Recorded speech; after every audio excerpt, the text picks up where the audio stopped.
ধরুন এই যে আজকে দুপুরবেলা খাবার খাবো, কি রান্না করব না করব সেটা চিন্তা করতে করতেই যেমন আমাদের একটা দুপুর পার হয়ে যায়, ঠিক তেমনিভাবে যেকোনো ধরনের একটা বড় কাজ করার আগে সেটা সম্পর্কে ভেবে নিয়ে তারপর সেই কাজটা করতে করতে আমাদের দিনের পর দিন চলে যায়।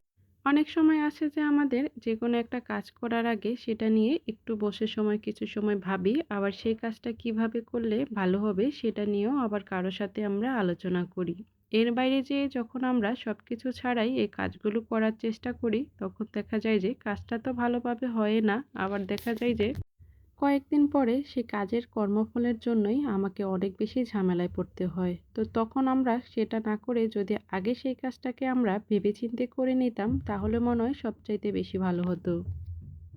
আজকে দুপুরবেলা বউ শাশুড়ি ২ জন মিলে গল্প করতে করতে ভুলেই গেছিলাম যে রান্না করা লাগবে। তো কি রান্না করব সেটা আমরা খুঁজেই পাচ্ছিলাম না। তারপর ফ্রিজ খোঁজাখুঁজির পরে কিছুটা লতি আর চিংড়ি মাছ পেয়ে গেলাম। তো ভাবলাম যে লতি চিংড়িটাই রান্না করি। মেয়েদের সংসারে থাকা আর খাওয়া-দাওয়া নিয়েই অনেকটা বেশি ঝামেলা হয়ে যায়। আবার অনেক সময় দেখা যায় যে আমরা এই থাকা খাওয়ার জন্য অনেকে অনেক বেশি স্বাধীনতার কথা চিন্তা করি। আবার অনেকে ভাবে অনেকভাবে যে আমি যেখানে আছি সেখানে হয়তোবা আমি ঠিকভাবে নেই বা আমি স্বাধীনভাবে নেই। তবে মাঝে মাঝে আমরা এই স্বাধীনতাটা হয়তোবা নিজের যতটুকু প্রাপ্য তার থেকেও মনে হয় অনেকটা বেশি চেয়ে ফেলি বা অনেকটা পেয়ে যাই। তখন যেটা হয় যে আমরা ভাবি আমরা যদি আরো একটু ভালো থাকতে পারতাম তাহলে মনে হয় বেশি ভালো হতো। আর তখনই আমি আমার ঘরে বা সংসারে ঝামেলাটা পাকিয়ে ফেলি।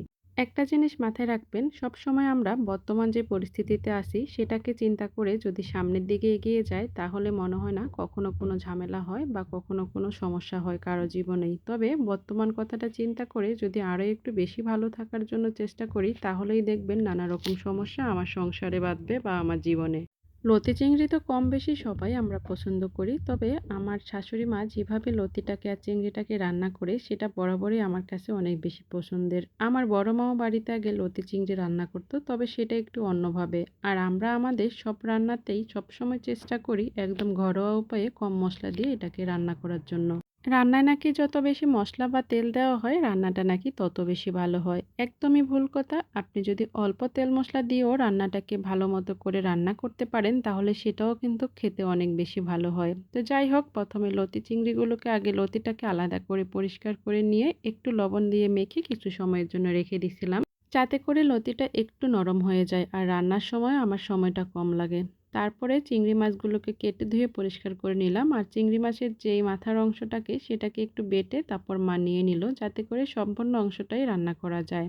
তারপর এক এক করে মশলাগুলোকে দিয়ে মাছটাকে আগে কিছু সময় আমি কষিয়ে নিব।